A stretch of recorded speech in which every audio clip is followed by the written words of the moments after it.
Hello and welcome, I'm Kira Scrivener, and today I'm going to do my December wrap-up.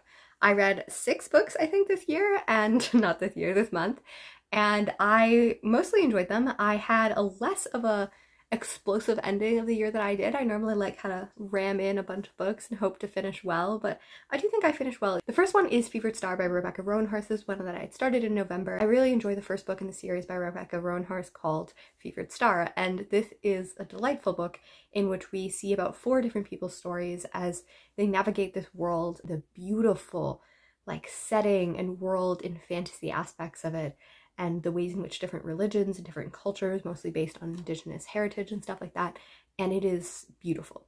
The second book feels like it's the beginning of a first 2 chapters of a sequel where nothing happens and you're like, okay. I know that you're trying to wrap up the stuff from the first book, but we can move along, get into the plot. And then it ends. And it is like a 400-page book in which nothing happens. I don't know, we had some deep reflections and thoughts and stuff, and some people loved it. I really hope to love The Mirror Heavens. This book for me was a dud. I wish I loved it. I really love characters. I think this is something that I really solidified. I knew at the beginning of the year, but there are several books in which I would have loved the story if it had had other characters. And this book did have characters, just a lot of the characters that have emotional or tight or strong relationships are separated from each other and they never see each other. It's mostly a character in isolation or in emotional isolation where they might have people around them but they're not close to those people, and it's not about them becoming close to those people. I lose interest very tightly. So for other people it might be a masterpiece. I really enjoy the first book. I recommend it wholly. I still gave it 3 stars, but it definitely is not going to make it my favorites of the year. And the second book is 4 stars, and it is Feminism is for Everybody by Bell Hooks. I really enjoy her as an author, I think. I enjoy the way she tells stories, even though some of her things are a little outdated. This book came out in 2000, so it's not a remarkably old book, but it is a book that, I don't know, the ways in which we talk about feminism in 2000 or the 90s or anti-woman in 1980 are interesting, and they are formative, but they're not exactly the ways in which we talk about feminism today. So this book is a lot about feminism isn't a bad word. Let's bring it from the academics to the lay people, and let's everyone have a conversation about feminism. And I think in many ways we are there. There obviously is huge divides in the world, and obviously more left-wing politics and stuff like that are being hit really hard by the right, and there's a greater divide happening, and that makes me very deeply sad, because I do think that having a more conjoined world in which we have more similar values and traits in which we say, and I think in many ways she is saying that. I think she is more speaking to people who are a little more left-wing, but maybe not necessarily understanding that feminism seems like this radical thing, which I think for most people who are on the left today, feminism isn't a radical thing. I have had many conversations with my conservative friends who still think that feminism is radical, and I just sit there and I'm like, do you understand what feminism is? And then I ask them things about feminism and they're like, yeah, and I'm like, then you're a feminist. They're like, I just don't want labels. And I was like, oh man, it drives me crazy. I don't know if this is tangent, but I was literally having a conversation with my friend who is a dude and is like, yeah, I don't really believe in calling myself a feminist and stuff. And I was like, I know that this guy has very similar values and is respectful and kind and all of those things. And then literally we're walking downtown. There's a group of 5 of us happening, but we're the ones talking. And literally when we're having this conversation, a man comes up and gropes me on the street, and he turns to me and is like, are you okay? Oh my goodness. And I'm like, this is why you need to be a feminist. And it was a good moment to break the tension, because afterwards I was like, oh, I just feel gross and why does this happen and I hate things. But it was just one of those moments where I was like, oh my goodness, the timing of this is just obviously I realized that the ways in which feminism theory is not widespread, but I think the ways in which she talks about it and the audience in which she's trying to reach with feminism for everyone isn't necessarily the relevant thing that it is. I do enjoy the ways in which she talks about how the patriarchy is harmful to men as well, and how women can perpetuate this. I do think that she probably puts a little bit too much onus on women who are, internally sexist, because I think that is really true, but I think that in some ways she puts it almost as much on the same level. I think that most men perpetuate patriarchy, so then women become indoctrinated in that rather than you know, things like that. So it is a very interesting discussion. I would recommend it. I think that her history is very interesting. I really, really enjoy her conversations on feminism, but I kind of view her through the lens of a historical feminist rather than a contemporary feminist. I know that she just passed away, and she was actually not particularly old during that time. And when she did Ain't I a Woman, she was like 20 or something like that. The last time I read her, I recommended Hood Feminism, and I think that I would still recommend that as a very contemporary book that talks about similar issues and things like that in ways that also are more expansive as well as contemporary to more the generation that we are currently in. And the next book that I read was also a carryover from November, and this is One Native Life. I really, really enjoyed this story. So one of the things that he talks about and why it's called One Native Life is a lot of people that are minorities or marginalized on the sides or tend to get stereotypes. They tend to be like, well, you know, this is one person's story, so that means that every person in that story is. And then you hear that as both a negative and a positive, whether it's looking at someone who makes a bad decision and you're like, all Black people are like this, or all Native people are like this, or etc, etc, etc. Or you go, oh, this one Black person got like really, really rich. That means that every Black person has equal opportunities to every white person. Or, you know, this one Native reserve did really, really well. So like, why is another one struggling? And it's like, well, there's different social economic issues going on in each places, and there's different stories and backgrounds and the ways in which they did and different traumas, and one person doing well or good or bad does not indicate that an entire race of people should also do that way, or an entire group of people should do that way.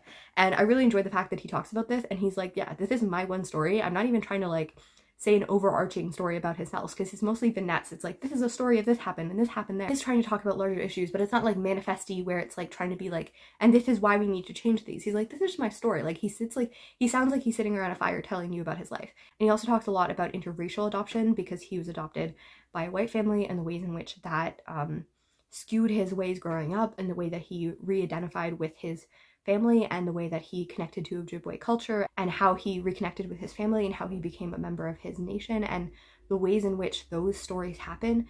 And I like that he also talks about the errors in his life without like highlighting, but he examines them. And it's just a really good book. And he also talks about like the ways in which some people have like really encouraged him or meant a lot to them, and some of them were incredibly racist, or some of them just were not involved in politics, or some who really were, and the ways in which people's lives touch us, whether they're famous or not famous. And I just really enjoyed. I think it's a great recommendation for a One Native Life. Like, it's not telling an overarching story of Indigenous stories, but it is telling his one life. The next book that I read is In the Name of Jesus by Henry Nouwen, and this is a nonfiction book by a Catholic priest and psychologist who writes about spiritual direction, writes about spiritual things, and this was published in 1989, and it's about what Christian leadership looks like in the 21st century. He actually never made it to the 21st century. He died suddenly of a heart attack in 1996 when he was not particularly old. He was in his early 60s. During the last 15 years of his life, he ended up working and living at a house for people with intellectual disabilities, and he talks about bringing a man named Bill on his journey, and like the ways in which he's learning about not being so obsessed with now and what and his own image, and allowing other people to speak and stuff. It is not my favorite book. I do think that there's sometimes a little bit of ableism running through his things, like not intentionally and not entirely. Like the ways in which he talks and gives humanity and representation, and you know, this man is helping me and being helpful and is valuable, is almost revolutionary for 1989. Like that is not in the discourse. If you hear the ways in which, like, I was watching an episode of a TV show from like 2006, and I was just like, oh my goodness, this is terrible, just talking about anything. So like, it is revolutionary, and I do believe that his heart was there, and that if he had have lived into the 21st century and had more conversation on disability and stuff like that, that he would have adjusted the ways in which he talked about it. But I do think that whether it's because he's primarily working with people with intellectual disabilities, or just because of the ways in which he came into it, he never sees people with disabilities as the audience. Like, he often angelicizes or sermonizes and is like, this is helpful, and we should model ourselves after them, and we should do this and this and this, and them. As a woman who is involved in leadership in my church, who, you know, has worked in Christian organizations and stuff, and is a woman with a disability, it is very difficult. The first time I tried to read this book last year, I like just pounded it down and then wrote an essay on it and was just so ticked off. I was supposed to read it for class, and I was just like, I can't. And not because like he's actually, like, when I reread it, I was like, none of his words are like terrible. It's just, he's talking a lot about the experience of how like moving into his home with people with disabilities allowed him to realize that like a lot of his things don't matter. And I'm like, that's great. However, you're writing from the perspective of a person who can leave that house. Like, yes, you're working with people and you don't have the same prestige and same honor and all of those things, and you're understanding that. But also, the thing is, for people who have disabilities, we can never get over these things. Like, you're talking about how your educational degrees and stuff like that don't matter here because they can't read. And it's like, what about for me or for other people that I know who haven't finished their educational degrees because of the fact that their disability has stood in their way? Trying to get jobs, trying to do things without a degree is incredibly difficult. And, you know, for me, I was in the final year of my program and I'm hopefully going to graduate this year, but it's taken like 8 years to finish my degree just because of my disability. And like things like that where it's like, okay, it's not actually necessarily ableist, it's just very difficult to read this as a story, as an antidote, as a sermon in a book, rather than actually having me and having someone like me represented. And it feels very othering, even though I don't think that's the intention. Like, I don't think that he's trying to do that. And the way that he brings people with disability into the conversation is actually revolutionary. It's just very difficult to read 30 some years later. But the next book that I finished was Sonnets from the Portuguese. I really, really love this. And I really do hope to do an entire review on this because there was some like revolutionary poems in this. I really, really liked it. I'm trying to get a physical copy, which apparently all bookstores in Canada are like sold out or don't have versions of them. And I'm angry because the way in which she talks about depression, the way she talks about grief and longing and, you know, like these things are so contemporary. It feels so real. And as someone who's gone through grief and someone who's gone through longing and gone through illness, like the tenderness in this is beyond compare. Like, she didn't want to publish these because they felt too raw, and her husband was like, you should publish them, they're so beautiful. So that's why it's called Sonnets to the Portuguese, because she was living in Portugal or in Italy, somewhere in the Iberian Peninsula, and she was like, okay, I'm gonna disguise them as translations that I made. So she said they're, you know, they're Sonnets to the Portuguese. I translated them when actually she had written them herself. And I really love that. And I love the ways in which she revolutionized who a female poet is by saying that I'm allowed to be vulnerable, I'm allowed to be open, and that doesn't make me delicate and that doesn't make me non-worthy of respect.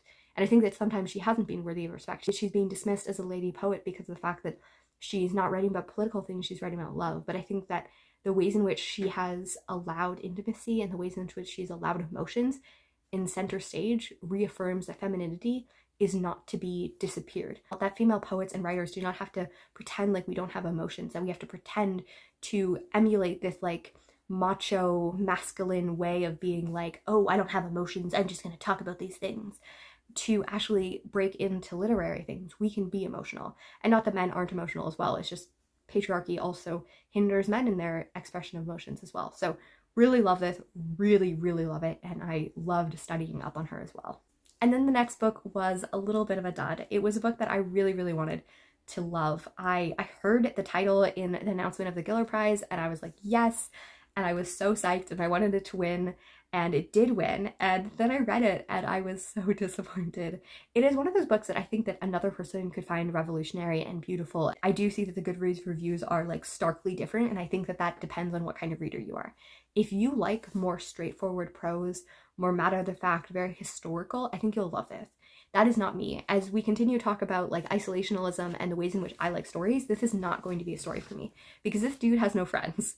And like, I understand why he doesn't have friends narratively, but like even with other porters, with his own things, we never see him. He's surrounded by people who hate him and he can't express his emotions. It's about how tired, about how worn out he is. But because the prose doesn't really lend itself to him being introspective in that way, and because of the fact that he has no friends, it feels very unemotional despite the fact that it is deeply emotional. And I think that I would have preferred this as a nonfiction book. If it was nonfiction, I would have ate it up, I would have loved it. And she has like I think 5 minutes at the end of the narration is just reading sources. Like, this woman did so much research, and I can commend that and recommend it as a historical text of what it was like to be a Black porter in the 1920s, because it is beautiful. But the way in which she wrote, like, it is like, I was listening, even just reading the first chapter, you can tell that it's just like fact over fact over fact over fact. And it's trying to be really, really, really realistic, but that's never going to be my style. So like, beautiful book, done wonderfully, but not in my style. I found it very, there's like an M word that I'm trying to think about, like that's almost like machinery, like repetitive, like mutinous. That's not the correct word, but I'm thinking of a word like that that's just about being in this way where like everything is just repetitive, and it feels that way even though it's not repetitive. He's a Black gay porter living on this world. He really wants to be a dentist. He really he really wants to do these dreams. He's done 2 years of university and had to drop out because of financial reasons, and he's dreaming this way. And we know that every little thing, he has to be so careful. He can't sleep because he has to shine shoes and do everything during the night, and he can't risk anyone being upset because any white person who complains can get him fired. And such a powerful story, and he's dealing with all of these things. But the way that it's written didn't work for me at all. It was very, very hard for me to get involved in the character of Baxter. I just felt like he was a blank slate for the historical knowledge, and I would have loved a nonfiction book about this. And then the last book that I read was 5 stars. I loved it. It was Interpreter of Melodies. When I read the first story, and it was so good, and I loved it. And then I read all of them, and I finished it just before midnight this year. So many of them made me cry. So many have made them thought. Like, they're ambiguous but interesting, and they deal with just an array of characters, often dealing with family stuff or relational things, and the ways in which we have gaps between different generations of immigrants and of society. Some of them take place in India, some of them take place here, some of them deal with illness, some of them deal with collective community neglect and stuff. And it is beautiful. It is so, so beautiful. I'm also really excited because I did this as a buddy read with Monica from Dog-Eared Musings, and I'm so psyched to talk about this book because I feel like it's just a book that you can discuss until like the cows go home, and it's going to be wonderful. So I hope that your December was beautiful, that your end of the year was beautiful. If it was not, then that's okay. You're allowed to have a mixed bag, or no reading, or lots of reading, or whatever it looks like. Let me know if you've read any of these books, what your thoughts are, what your feelings are, and what books you're thinking about picking up. And yeah, what was your favorite book from the end of the year? And I will see you next time.